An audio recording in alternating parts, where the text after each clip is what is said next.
Hey y'all, so just got done with today's workout. It's run a 5K, so I guess that's the end of the video. See y'all soon. No, just kidding. So that was a stupid joke. Anyway, I set it up at this angle. The owl's not out right now, but we'll see if the owl pops out of the owl house. That'll be a nice little surprise. So instead of listening to me talk about a boring 5K, you can just keep an eye up on that owl house and see if he pokes his head out to say hi.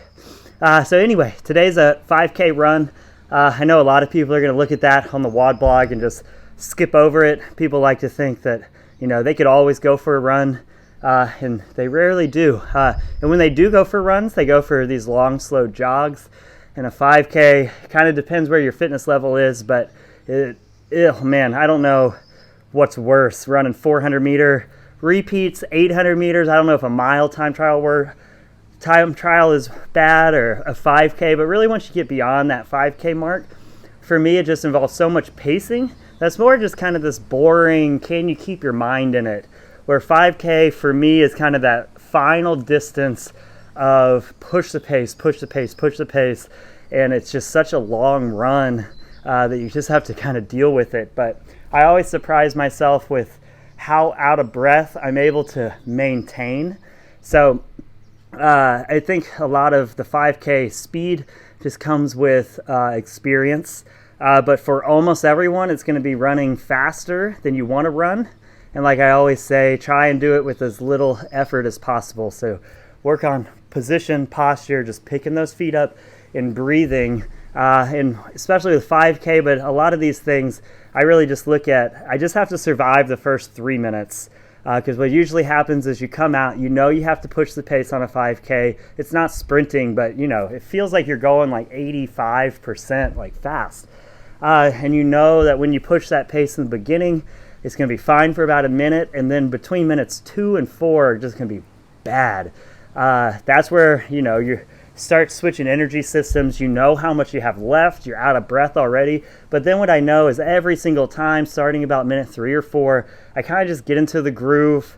My mind wanders on different things. I can put my focus on technique, breathing, that kind of stuff. So just kind of hang in there. But start pretty aggressively, focusing on breathing, picking your feet up. So think smooth and fast. And just remember, survive the first 3 minutes and then figure it out from there. So a couple things. One, my biggest struggle with 5K is the breathing part. It's more the mental part and just accepting that I'm going to be really out of breath for a while.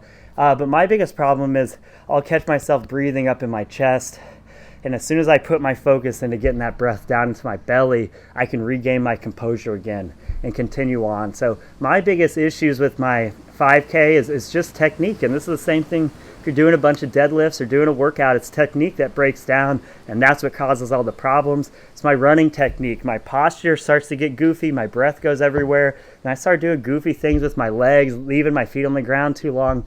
So if I just keep my mind focused on technique, it really helps just keep my efficiency high. The other thing, I don't typically do a lot of running routes with big uphill and big downhill. Sometimes you don't have a choice, but if you do have the choice, I recommend, and it kind of sounds opposite, but I recommend running downhill first. What I noticed is my run was kind of pretty flat, and then at the halfway mark, it was a big hill leading up to the halfway mark, and then I had to come back down it. And the up was obviously hard. You're running slow, you're working hard, but the down was almost harder than the up, just because you want to take advantage of gravity just pulling you. And to do that, you got to pick your feet up high, and then you just have to embrace that almost falling downhill feeling. But you got to be fresh, and you got to be willing to pick those feet up, and it really pumps your speed up high. So you can really take advantage of downhill when you're more fresh, because you actually have the speed of the legs to get that turnover happening. So if you have your choice, run uphill or downhill first. I actually recommend running downhill first, because you'll be able to take advantage of the momentum you can get a little bit better with fresher legs, and the uphill is going to be a slog no matter what. So but 5Ks, they're fun. Get out there, see what you can do. Try and pick a route that you can recreate so you can retest. 5Ks are great to retest. But main things is focus on technique, get that breathing, down into your belly. Don't wait till you're out of breath to need to take big breaths in. So start that breathing and just really focus on just pushing the pace faster than you think you should in the beginning, and just hang in there, hang in there, hang in there, hang in there. Did the owl come out? I don't know if he poked his head out and went back in. Hopefully y'all got to see him. Anyway, have fun with this one. Talk to y'all soon. Bye.